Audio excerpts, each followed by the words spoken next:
These are some Dinar Guru updates, starting off the Mark Z via PDK question. What were we told to expect would happen at the end? Mark Z says massive amounts of disinformation, massive amounts of smoke, all kinds of conflicting statements to expect at the end. I think all of this is an extremely good sign that we are really close to it. This is what we saw before Kuwait, before Iraq last time, what we saw before China RV'd. This is classic textbook. Right, Tivon article, quote, implementation of the automation program for customs and tax receipts, unquote. Tivon says game time. The ATMs are ready. iScuda is ready. Buna platform is ready. General Tax Authority is ready. Now customs and tax are ready. The HCL/oil and gas is ready. The EFSL is ready. And the contracts are signed. Everything is prepared for rollout. The hard currency reserves are covered so they can deal with any inflation from the onset of reinstatement if any were to occur. All of this occurred without a seated government or 22 budget.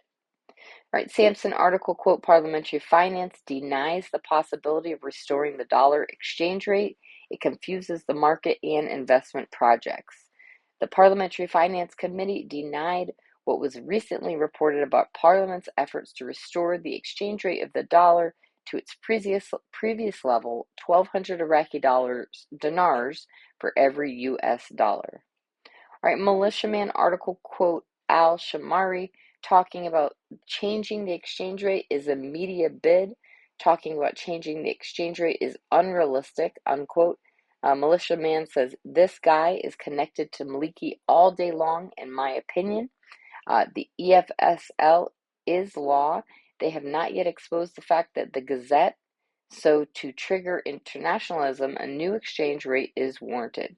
Changing the exchange rate is not unrealistic. In fact, it is, in my opinion, inevitable. All right, Mark Z via PDK, there's a whole lot of chatter from redemption centers. Most of my people are looking at the very 1st of July now, but I wouldn't be surprised if we had it 10 minutes from now. Nader from the Mideast, they refuse to put back the dinar to 1,200. They're asking the CBI to put back the dinar to previous exchange rate, which the CBI has other plans by RVing the dinar. I'm glad they didn't accept the 1,200 because it's not worth it for anybody. For me, it's good news. I prefer wait on the RV than change it to 1,200 and wait 10 more years to RV. Right, Caparoni says monetary policy of the Iraqi dinar is at the sole discretion of the Central Bank of Iraq, along with the guidance of the IMF. No parliamentary signatures, news articles, or political figures have input. Right, Tivon article, quote, Iraq uses the policy of raising reserves to control inflation, unquote. Tivon says, so here we are once again being reminded that Iraq has enough of reserves to cover the reinstatement of the dinar. So when you compile everything as to all the sectors that is ready, you can't help but anticipate what is next and what we know that is. Al-Kazimi already gave the go-ahead a couple of days ago, in my opinion.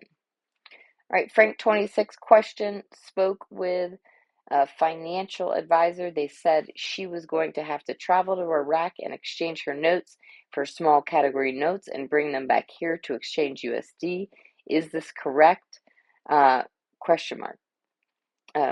Unquote. Okay, so Frank 26 says go back to that person and ask them, do you know how many dinar the United States Treasury has in its reserves right now? Unquote. Frank says it's more than 54 billion American dollars worth of dinars. You think America is going to have to go into Iraq, convert them into NSCN, and then bring those back to American Bank? No, that's not how it's going to work. All right, and lastly, Mark Z via PDK in Kuwait, literally that morning, they said it would be a 2 to 3 years before they RV'd. Then they turned around and did it that same morning.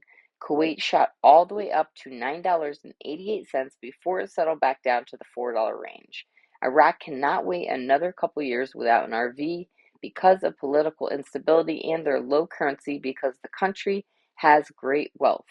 Historically, Iraq is one of the wealthiest regions in the whole world, vast oil reserves and gold reserves as well.